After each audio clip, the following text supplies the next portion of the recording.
क्या आपको भी कभी ऐसा महसूस होता है कि आप एक ऐसी दौड़ में दौड़ रहे हैं जिसका कोई अंत नहीं है? सुबह उठते ही पहला ख्याल बैंक बैलेंस का आता है। दिन भर का सारा संघर्ष सिर्फ उन अंकों को बढ़ाने के लिए होता है और रात को सोते समय भी मन इसी चिंता में रहता है कि अभी और कितना कम है। आज 2026 की इस चमक-धमक वाली दुनिया में, जहां सफलता का पैमाना आपके चरित्र से नहीं बल्कि आपके नेटवर्थ से मापा जाता है, वहां हर कोई एक अनजानी सी जंजीर में जकड़ा हुआ है। यह जंजीर लोहे की नहीं है, यह जंजीर है अनंत इच्छाओं की। हम सोचते हैं कि पैसा आने से हम आजाद हो जाएंगे, लेकिन हकीकत में हम जितना ज्यादा पैसों के पीछे भागते हैं, यह जंजीरें उतनी ही कसती चली जाती है। हजारों साल पहले कुरुक्षेत्र के मैदान में भगवान श्री कृष्ण ने अर्जुन को उन लोगों की मानसिकता के बारे में बताया था जो केवल धन और भोग के पीछे अपनी आत्मा को बेच देते हैं। श्रीमद् भगवद गीता के 16वें अध्याय का 12वां श्लोक आज के इन्फ्लुएंसर और कॉरपोरेट युग के लिए सबसे बड़ी चेतावनी है। माधव कहते हैं, आशापाशतैर्बद्धा कामक्रोध परायणा इहन्ते कामभोगार्थ मन्यायनार्थ संचयान। इसका एक एक शब्द आपके भीतर के लालच की चीरफाड़ करने के लिए काफी है। कृष्ण कहते हैं, आशापाशतैर्बद्धा यानी सैकड़ों आशाओं और इच्छाओं की फांसी में बंधे हुए लोग। काम क्रोध परायणा जो केवल काम, डिजायर्स और क्रोध के वश में है। इहन्ते कामभोगार्थम वे अपनी इंद्रियों को तृप्त करने के लिए, भोगविलास के लिए। अन्यायन अर्थ संचयान अन्याय के मार्ग से, गलत तरीकों से धन का संचय करने की कोशिश करते हैं। अब रुकिए और ठंडे दिमाग से सोचिए, क्या यह श्लोक आज के उस युवा की कहानी नहीं कह रहा जो रातों रात अमीर बनने के चक्कर में अपने धर्म और सिद्धांतों को दांव पर लगा देता है? 2026 का सच यह है कि हमारे पास खर्च करने के लिए हजार रास्ते हैं, लेकिन शांति पाने का एक भी नहीं। हम सैकड़ों आशाओं में बंधे हैं, अच्छी गाड़ी की आशा, बड़ा घर पाने की आशा, दूसरों से ऊंचा दिखने की आशा। और जब ये आशाएं पूरी नहीं होती तो जन्म लेता है क्रोध। यह क्रोध हमें गलत रास्तों पर ले जाता है। कोई टैक्स चोरी कर रहा है, कोई अपने पार्टनर को धोखा दे रहा है, कोई झूठ बोलकर अपना सामान बेच रहा है, तो कोई सोशल मीडिया पर दिखावे के लिए कर्ज के जाल में फंस रहा है। हम अन्याय से धन तो इकट्ठा कर लेते हैं, लेकिन वह धन अपने साथ अशांति लेकर आता है। कृष्ण हमें यहां डरा नहीं रहे हैं, वे हमें जगा रहे हैं। वे कह रहे हैं कि अगर तुम्हारी दौड़ का आधार अन्याय और असीमित भोग है, तो तुम कभी उस सुख को नहीं पा सकोगे जिसके लिए तुम भाग रहे हो। यह पैसा तुम्हारी आजादी नहीं, तुम्हारी फांसी का फंदा बन जाएगा। आशापाश का मतलब ही यही है, उम्मीदों का वो जाल जिसमें फंसने के बाद इंसान केवल छटपटाता है। आप पैसे कमाइए, खूब कमाइए, लेकिन यह याद रखिए कि पैसा साधन होना चाहिए, साध्य नहीं। जब पैसा आपकी गर्दन पर सवार हो जाता है, तो आप इंसान नहीं रहते, आप केवल एक मशीन बन जाते हैं जो सिर्फ कलेक्ट करना जानती है। आज के इस पहले भाग का सार यही है, क्या आप उन सैकड़ों इच्छाओं के गुलाम हैं या आप अपने धन के मालिक हैं? अगर आप अन्याय के रास्ते से महल खड़ा कर भी लेंगे, तो याद रखिएगा उस महल की नींव में आपकी शांति की बलि दी गई होगी। अर्जुन की तरह अपने भीतर के इस लोभ के विरुद्ध युद्ध छेड़िए, क्योंकि जीत उसकी नहीं होती जिसके पास सबसे ज्यादा सोना है, जीत उसकी होती है जिसका मन सबसे ज्यादा स्थिर है। अगर श्री कृष्ण की ये बातें आपके मन को छू गई हो, तो इस वीडियो को लाइक जरूर करें और अपने दोस्तों के साथ शेयर करें। ऐसे ही और गहरे ज्ञान और प्रेरणादायक वीडियोज के लिए हमारे चैनल श्री कृष्ण $529 को अभी सब्सक्राइब करें और बेल आइकन दबाना न भूलें। राधे राधे। दुनिया का सबसे अमीर आदमी कौन है? जिसके पास सबसे ज्यादा सोना है, या वह जिसके पास कृष्ण जैसा मित्र है?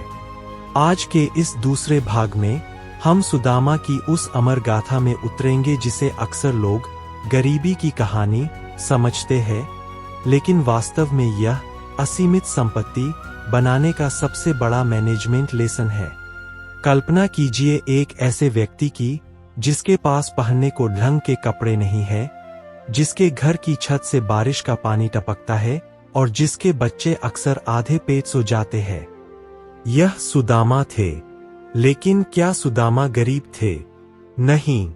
सुदामा के पास संतोष की वह तिजोरी थी जिसे कोई चोर नहीं चुरा सकता था। लेकिन उनकी पत्नी ने उन्हें द्वारका जाने के लिए प्रेरित किया, इसलिए नहीं कि वे अमीर बनना चाहती थीं, बल्कि इसलिए क्योंकि वे चाहती थीं कि सुदामा अपने मित्र से मिले। अब यहाँ रुकिए और सबसे बड़ी बात पर गौर कीजिए। सुदामा जब अपने सखा कृष्ण से मिलने निकले तो उनके हाथ खाली नहीं थे। उनके पास केवल 3 मुट्ठी फटे हुए और पुराने पोहे थे। आज के 2026 के दौर में जहां हम किसी बड़े आदमी से मिलने जाते हैं तो सबसे महंगा तोहफा ढूंढते हैं, वहां सुदामा का यह उपहार हमें कुछ बहुत बड़ा सिखाता है। सुदामा के पास जो बेस्ट था उन्होंने वही दिया। उन्होंने यह नहीं सोचा कि ये मामूली पोहे मैं द्वारकाधीश को कैसे दूंगा। उन्होंने अपनी वैल्यू को उस पोहे में डाल दिया। कृष्ण जो ब्रह्मांड के स्वामी है, उन्होंने उन पोहों को ऐसे ग्रहण किया जैसे वे अमृत हों। क्यों? क्योंकि कृष्ण कीमत नहीं देखते, वे नीयत देखते हैं। दुनिया का सबसे बड़ा सत्य यहाँ छिपा है। सुदामा ने कृष्ण से कभी कुछ नहीं मांगा। वे महल में रहे, भगवान के साथ भोजन किया, लेकिन अपनी निर्धनता का जिक्र तक नहीं किया।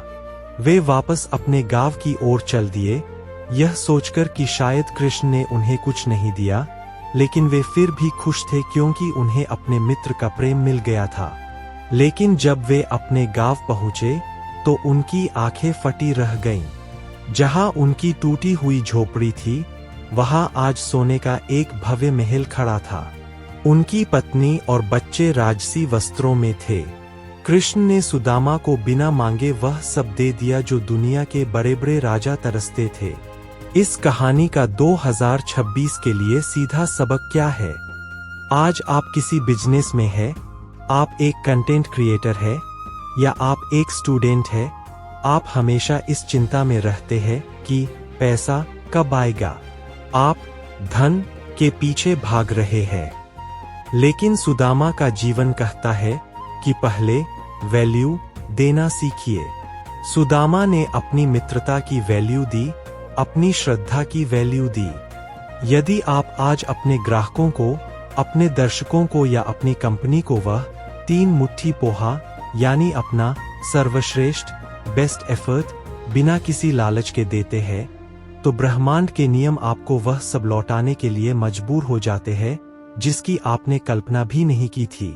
आज का सच यह है कि जो लोग केवल प्रॉफिट के लिए काम करते हैं, वे अक्सर तनाव में रहते हैं।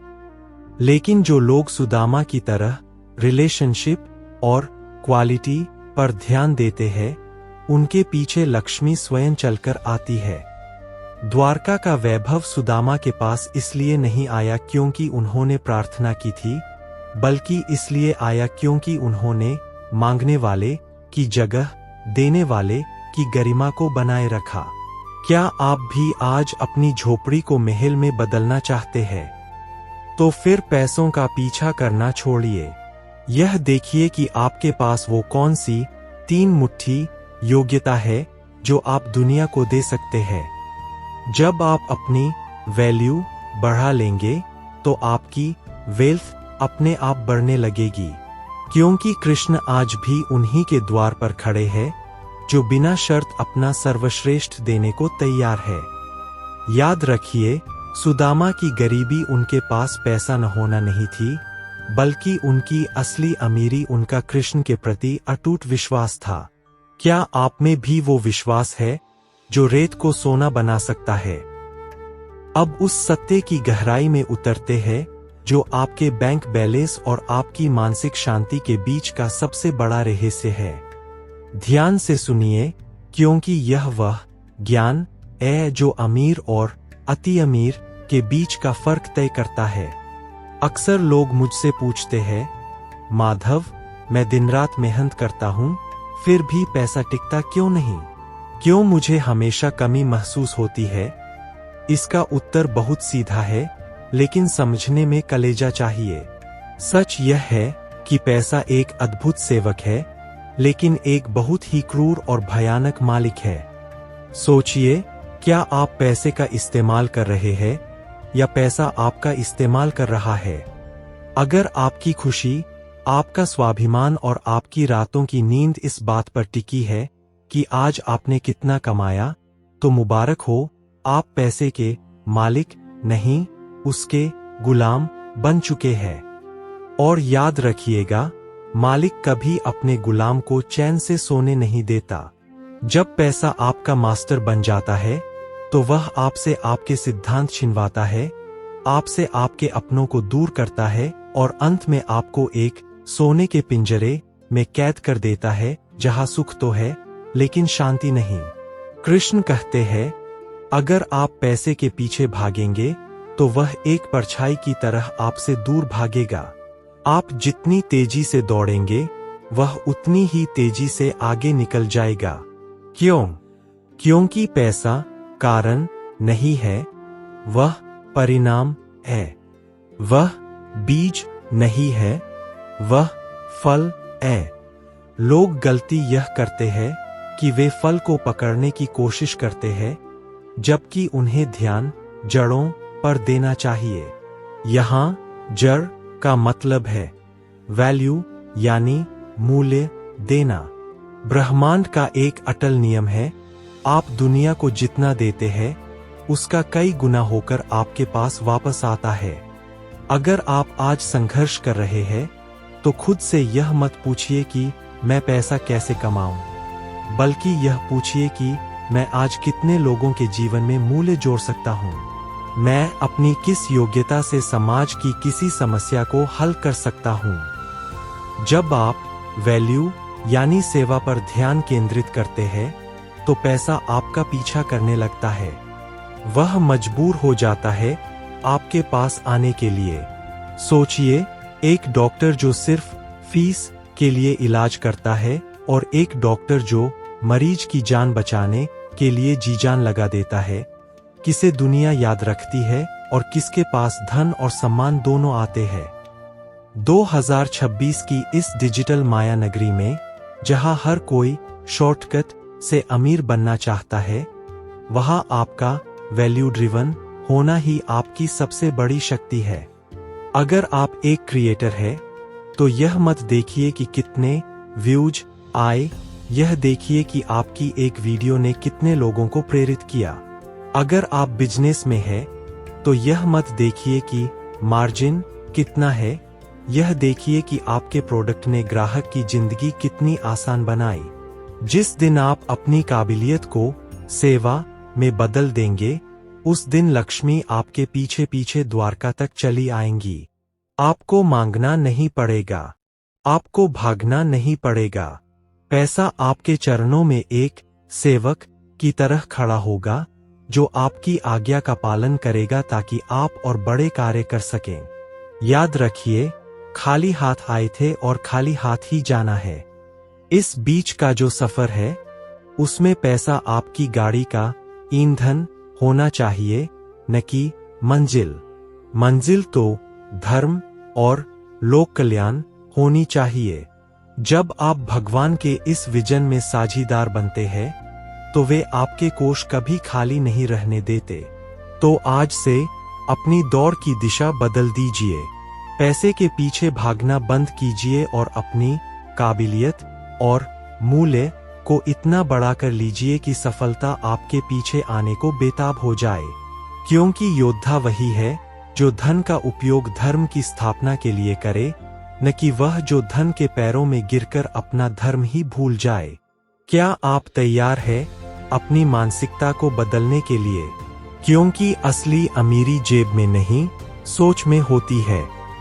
दोस्तों, अगर आपको ये वीडियो पसंद आ रही है तो इसे लाइक करें और हमारे चैनल श्री कृष्ण $529 का हिस्सा बनने के लिए सब्सक्राइब बटन जरूर दबाएं। आपका एक सब्सक्राइब हमें और भी अच्छा कंटेंट बनाने की हिम्मत देता है। अब उस अंधेरे की बात करते हैं जिसे आज की चमक धमक ने पूरी तरह ढक दिया है। आज 2026 है, एक ऐसा दौर जहां आपकी हैसियत आपके बैंक बैलेंस से नहीं, बल्कि आपकी प्रोफाइल की ग्रिड से तय होती है। जहां आपके चरित्र की गहराई से ज्यादा इस बात की चर्चा होती है कि आपने अपनी फोटो में कौन सा फिल्टर इस्तेमाल किया है। सावधान हो जाइए, क्योंकि आज हम उस जाल की परतें खोलने जा रहे हैं जिसमें 2026 का हर दूसरा युवा फंसा हुआ है, और वह जाल है दिखावे की अमीरी, the trap of looking rich.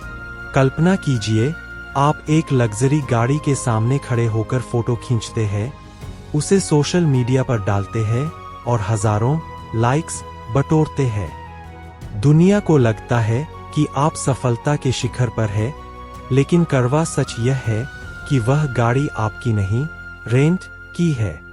वह घड़ी जो आपकी कलाई पर चमक रही है, उसकी EMI आपकी रातों की नींद हराम कर रही है। वह वेकेशन जिसकी फोटो आपने पोस्ट की है, उसके लिए लिया गया ट्रैवल लोन आपकी आने वाली 6 महीनों की सैलरी को पहले ही निगल चुका है। क्या यह अमीरी है? नहीं, यह आधुनिक गुलामी है। कृष्ण कहते हैं कि अधर्म केवल चोरी या हिंसा नहीं है, असत्य के साथ जीना भी अधर्म है। जब आप दुनिया को वह दिखाते हैं जो आप वास्तव में नहीं है, तो आप अपनी आत्मा के साथ विश्वासघात कर रहे होते हैं। आज 2026 में इंस्टाग्राम बनाम रियलिटी का यह खेल केवल एक ट्रेंड नहीं, बल्कि एक मानसिक महामारी बन चुका है। हम उन चीजों को खरीदने के लिए अपना समय और स्वास्थ्य बेच रहे हैं जिनकी हमें जरूरत नहीं है, सिर्फ उन लोगों को प्रभावित करने के लिए जिन्हें हम पसंद भी नहीं करते। सोचिए, अर्जुन ने जब युद्ध के मैदान में हाथ खड़े किए थे, तो क्या वे इस बात से डरे थे कि दुनिया क्या कहेगी? नहीं, वे अपने भीतर के द्वंद्व से लड़ रहे थे। आज आपका युद्ध भी बाहर की दुनिया से नहीं, बल्कि उस एल्गोरिथम से है जो आपको हर पल यह महसूस कराता है कि आप कम हैं, जो आपसे कहता है कि जब तक आपके पास वो ब्रांडेड जूते नहीं, जब तक आप उस महंगे कैसे में चेक इन नहीं करते, तब तक आप सफल नहीं है। लेकिन असली अमीरी, वेल्थ और दिखावे की अमीरी, रिचेस में जमीन आसमान का फर्क है। असली अमीर वह नहीं है जिसके पास दिखाने के लिए बहुत कुछ है। असली अमीर वह है जिसे कुछ भी दिखाने की जरूरत महसूस नहीं होती, जिसके पास अपनी शांति है, जिसके पास अपना समय है और जिसके पास वह धर्म है जो उसे मुश्किल वक्त में भी स्थिर रखता है। आज का सच यह है कि हम लाइक्स के भूखे हैं, लेकिन प्रेम से वंचित है। हमारे पास फॉलोअर्स की भीड़ है, लेकिन एक भी सुदामा जैसा मित्र नहीं है। हम डिजिटल संपदा तो बढ़ा रहे हैं, लेकिन आध्यात्मिक दरिद्रता की ओर बढ़ते जा रहे हैं। याद रखिए, वह दिखावा जो दूसरों की आंखों में ईर्ष्या पैदा करता है, वह आपके जीवन में कभी बरकत नहीं ला सकता। कृष्ण ने दुर्योधन के 56 भोग छोड़कर विदुर के घर की साग भाजी क्यों खाई थी? क्योंकि दुर्योधन के पास दिखावा था, लेकिन विदुर के पास सत्य और भाव था। 2026 का यह युग आपको एक कंज्यूमर, उपभोक्ता बनाकर रखना चाहता है, लेकिन कृष्ण आपको एक क्रिएटर और वॉरियर बनाना चाहते हैं। अपनी नेटवर्थ को अपने फोन की गैलरी में नहीं, बल्कि अपने कौशल और अपने चरित्र में खोजिए। जिस दिन आपकी वास्तविकता आपके दिखावे से बड़ी हो जाएगी, उस दिन आपको किसी फिल्टर की जरूरत नहीं पड़ेगी। उस दिन आपकी आंखों की चमक और आपके चेहरे का तेज ही आपकी सबसे बड़ी संपत्ति होगी। दिखावे की इस भीड़ से बाहर निकलिए, अपनी जड़ों की ओर लौटिए, क्योंकि इतिहास उन्हें याद नहीं रखता जिन्होंने सबसे अच्छी फोटो खिंचवाई थी। इतिहास उन्हें याद रखता है जिन्होंने सबसे कठिन समय में भी अपने धर्म और सत्य का साथ नहीं छोड़ा। क्या आप उस नकली दुनिया के बादशाह बनना चाहते हैं जो एक लॉग आउट के साथ खत्म हो जाएगी, या आप उस साम्राज्य के स्वामी बनना चाहते हैं जो आपकी आत्मा के भीतर बसा है? अब हम उस रहस्य की ओर बढ़ रहे हैं जो आपके धन को पवित्र बनाता है और आपकी संपत्ति को अमर कर देता है। अक्सर जब हम पैसा कमाने की बात करते हैं तो हमारा पूरा ध्यान बचाने और पकड़ कर रखने पर होता है। हमें डर लगता है कि अगर हमने इसे बांटा तो यह कम हो जाएगा, लेकिन ब्रह्मांड का नियम इसके बिल्कुल उलट है। धन एक बहती हुई नदी की तरह है। अगर इसे रोक दिया जाए तो इसमें सड़न पैदा हो जाती है, लेकिन अगर यह बहता रहे तो यह हजारों तटों को हरा भरा कर देता है। भगवान श्री कृष्ण ने गीता के 17वें अध्याय के 20वें श्लोक में दान की उस सर्वोच्च अवस्था का वर्णन किया है जिसे सात्विक दान कहा जाता है। ध्यान से सुनिए, क्योंकि यही वह फॉर्मूला है जो आपकी वेल्थ को आशीर्वाद में बदल देगा। दातव्यमिति यद्दानं दीयते नुपकारिणे, देशे काले च पात्रे च तद्दानं सात्विकं स्मृतम्। माधव कहते हैं, जो दान कर्तव्य समझकर बिना किसी प्रत्युपकार की भावना के, यानी बदले में कुछ पाने की इच्छा के बिना, उचित देश, काल और सुपात्र व्यक्ति को दिया जाता है, वही दान सात्विक है। इसे गहराई से समझिए। 2026 की इस दुनिया में हम दान भी एक इन्वेस्टमेंट की तरह करते हैं। हम सोचते हैं, मैंने इसे इतना दिया तो कल यह मेरे काम आएगा, या फिर हम दान करते हैं अपनी ब्रांडिंग के लिए। आज का कड़वा सच यह है कि लोग किसी गरीब को कंबल देते समय कंबल से ज्यादा कैमरे का ध्यान रखते हैं। सोशल मीडिया पर उस एक फोटो के लिए हजारों का दिखावा किया जाता है ताकि दुनिया देख सके कि हम कितने दयालु हैं। कृष्ण कहते हैं, यह दान नहीं, यह अहंकार का पोषण है। असली सात्विक दान वह है जहां आपका बायां हाथ भी न जान पाए कि दाएं हाथ ने क्या दिया है। दातव्यमिति यानी यह मेरा कर्तव्य है। जो धन आज मेरे पास है वह मेरा नहीं है, वह ईश्वर की अमानत है जो मुझे दूसरों की सेवा के लिए दी गई है। जब आप इस भाव से किसी की मदद करते हैं तो आप ब्रह्मांड के ऋण डेट से मुक्त हो जाते हैं। 2026 के इस दौर में जहां हर कोई एक दूसरे को नीचा दिखाकर आगे बढ़ना चाहता है, वहां बिना किसी स्वार्थ के किसी का साथ देना सबसे बड़ी वीरता है। जब आप किसी ऐसे इंसान की मदद करते हैं जो आपको बदले में कुछ नहीं दे सकता, तब आप वास्तव में कृष्ण भाव में होते हैं। याद रखिए, आप अपने साथ वह नहीं ले जाएंगे जो आपने इकट्ठा किया है, आप अपने साथ वह ले जाएंगे जो आपने बांटा है। वह धन जो आपने तिजोरी में बंद कर दिया वह मिट्टी बन जाएगा, लेकिन वह धन जिससे किसी के घर का चूल्हा जला वह आपकी आत्मा की अक्षय संपत्ति बन जाएगा। अमीर वह नहीं है जिसने सबसे ज्यादा कमाया, अमीर वह है जिसने सबसे ज्यादा योगदान दिया। जब आप देने की नीयत रखते हैं तो कुदरत आपको और ज्यादा देने के काबिल बना देती है। इसलिए अपनी मुट्ठियां खोलिए, लोभ की जंजीरों को तोड़िए, क्योंकि जो समुद्र सिर्फ लेना जानता है उसका पानी खारा हो जाता है, और जो बादल बांटना जानते हैं उनका जल अमृत बन जाता है। अब समय है इस वित्तीय ज्ञान को वास्तविकता की कसौटी पर परखने का।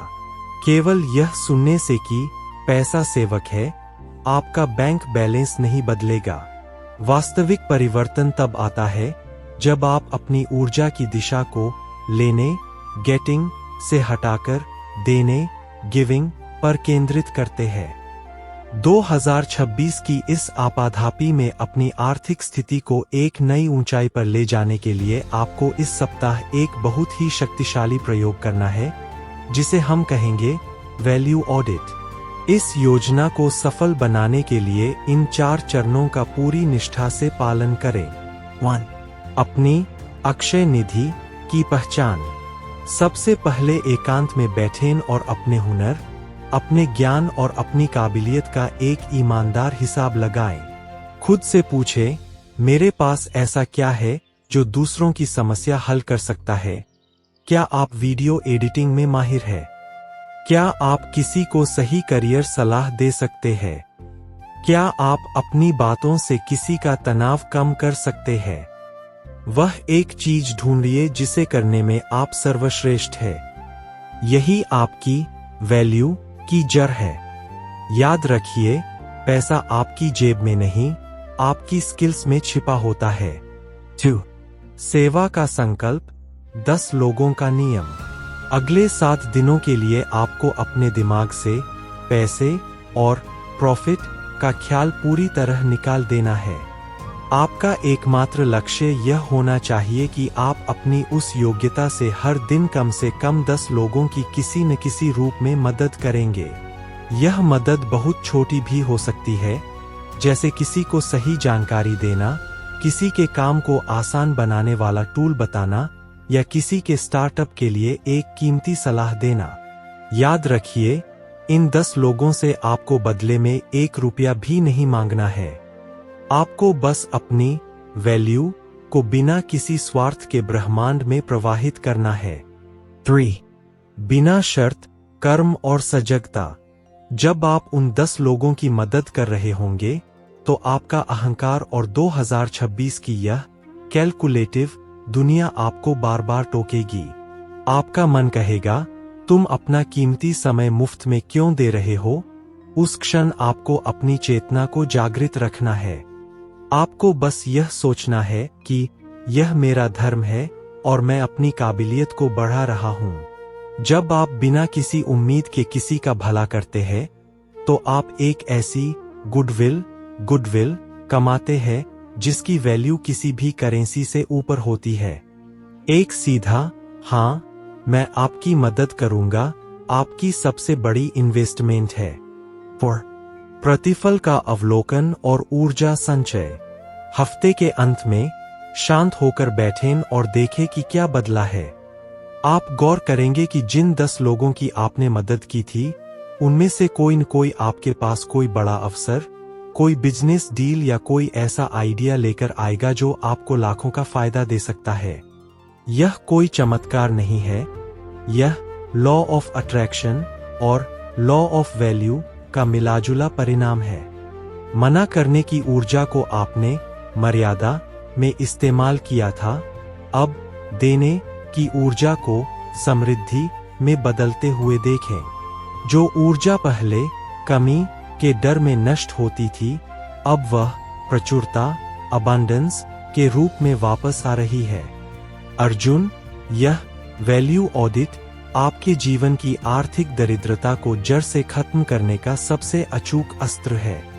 जब आप एक मांगने वाले से देने वाले बन जाते हैं, तो कुबेर के भंडार भी आपके लिए कम पड़ जाते हैं। 2026 की यह दुनिया केवल उन्हीं का सम्मान करती है और उन्हीं को पैसा देती है जो दुनिया को कुछ वैल्यू देते हैं। अपनी काबिलियत के द्वारपाल स्वयं बने और अपनी सेवा की चमक को चारों ओर फैलने दें। यही आपकी सबसे बड़ी वित्तीय विजय होगी। आपको आज की यह सीख कैसी लगी? हमें कमेंट में जरूर बताएं। वीडियो को लाइक और शेयर करें और याद रखें, ऐसे ही और वीडियोज के लिए आपको जुड़ना है श्री कृष्ण $529 के साथ। तो अभी सब्सक्राइब करें।